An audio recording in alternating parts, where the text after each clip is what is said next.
Buen día, estimados alumnos de primero medio. La clase de química del día de hoy la vamos a utilizar en la introducción a una nueva unidad.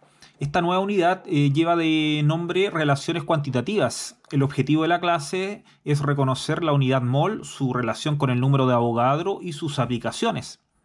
Para comprender en qué consiste esta unidad, vamos a analizar un ejemplo de la vida cotidiana. Si tenemos cemento, si tenemos bloquetas, arena y agua, podemos fabricar un muro.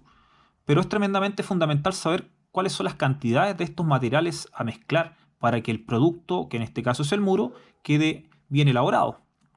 La química, estimados alumnos, actúa de una manera similar, salvo que en vez de hablar de materiales, se habla de reactantes.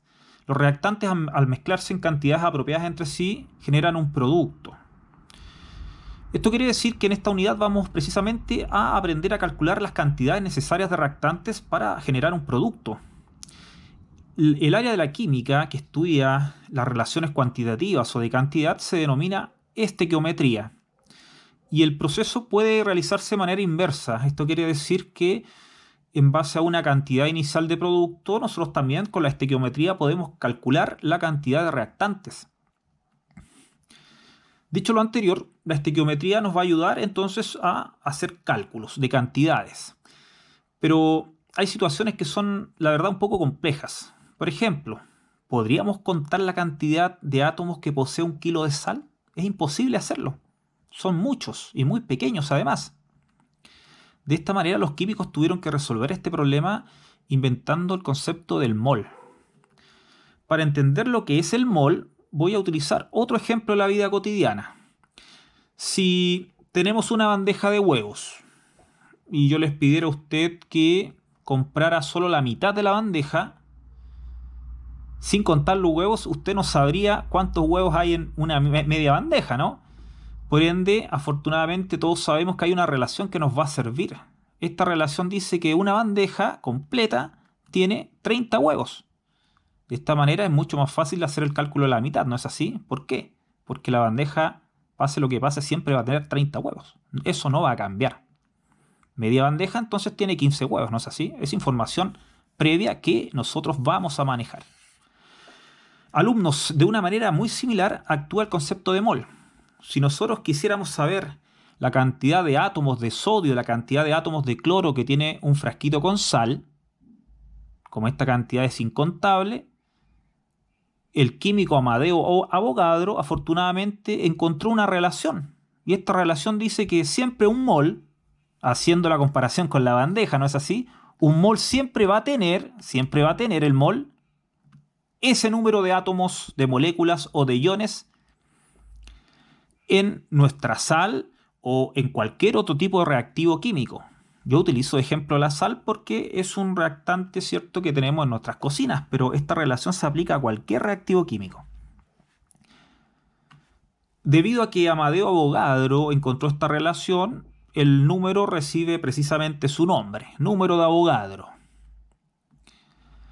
Profundicemos un poquito en el concepto de mol. De manera formal, entonces, el mol pasa a ser la cantidad de materia que contienen tantos átomos, moléculas o iones como átomos hay en 0,012 kilogramos de carbono 12. Esto quiere decir que Amadeo Avogadro tuvo que estudiar el carbono 12 y su masa para poder llegar a esta relación que tenemos en la presentación. ¿Qué podemos calcular con el mol? Veamos. La masa molar, por ejemplo, veamos de inmediato. Encuentre la masa molar del dióxido de carbono. Si nos pidiera determinar esa masa molar, vamos a seguir el siguiente procedimiento. Escribimos cada uno de los átomos que componen el dióxido de carbono. Voy a partir con el carbono precisamente.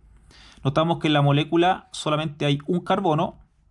La masa atómica de ese carbono nos la entrega la tabla periódica. Ahí está su valor. Multiplicamos 12 por 1 y obtenemos el total. Procedemos a continuación con el oxígeno.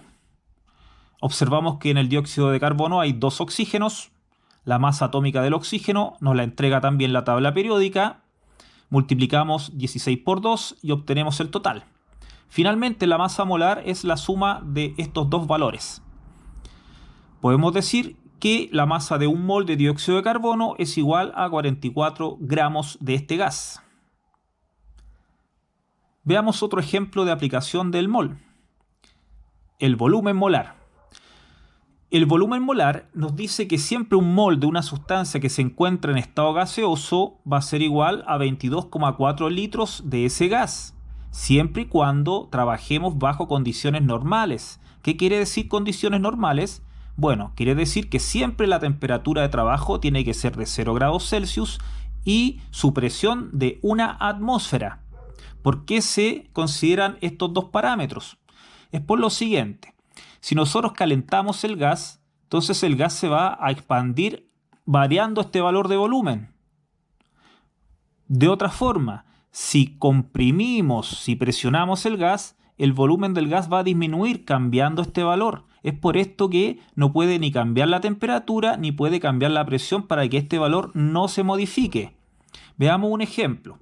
Si se nos pide calcular el volumen que ocupan 3 moles del gas helio, por ejemplo, escribimos la relación que tenemos aquí, es la misma, anotamos los 3 moles donde corresponda mol con mol, multiplicamos cruzados 3 por 22,4 y ese resultado lo dividimos en 1 y obtenemos el volumen de 3 moles del helio, 67,2 litros.